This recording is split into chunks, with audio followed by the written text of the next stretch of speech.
Cuando una persona pide perdón a Dios por un pecado que cometió, Dios lo perdona.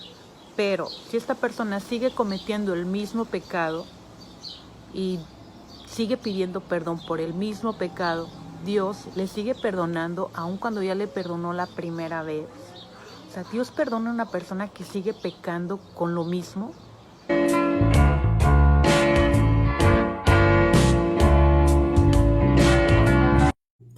Cometer el mismo pecado o cometer diferentes pecados voluntariamente, con plena conciencia, de manera repetida, no es algo que se pueda solucionar con una oración de arrepentimiento pidiendo perdón. No es así.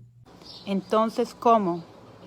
La Biblia dice en el libro de los Proverbios, capítulo 28, versículo 13, el que encubre sus pecados no prosperará, mas el que los confiesa y se aparta alcanzará misericordia.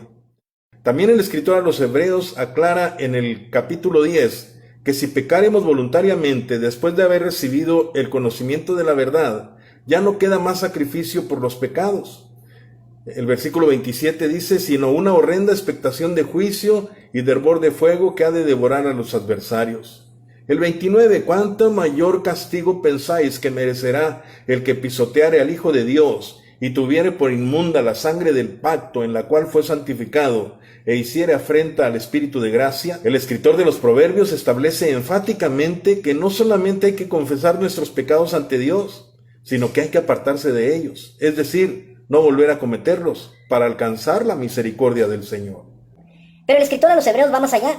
Porque establece que si ya hemos recibido el conocimiento de la verdad y hemos sido santificados por el sacrificio de Jesús y aún así pecamos voluntariamente, estamos incurriendo en 3 graves delitos. ¿Y 3 graves delitos? ¿Cuáles son estos?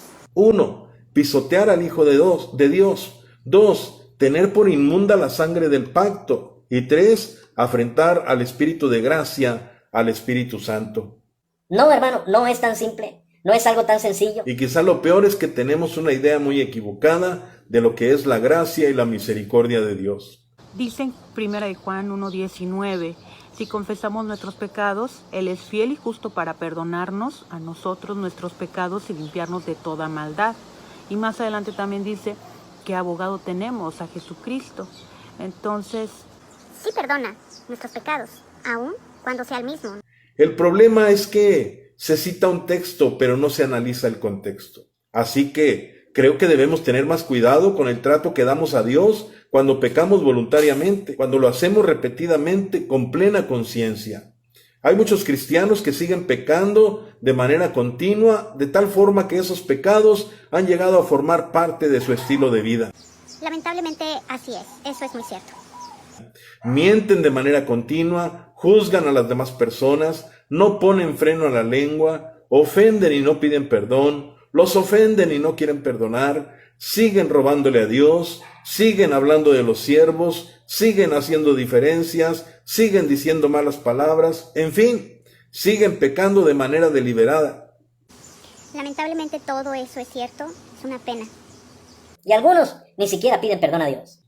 No, mi hermano.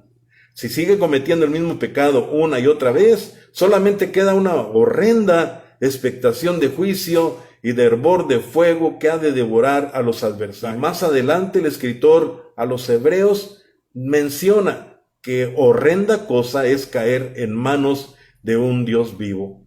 ¿Cómo no va a ser así?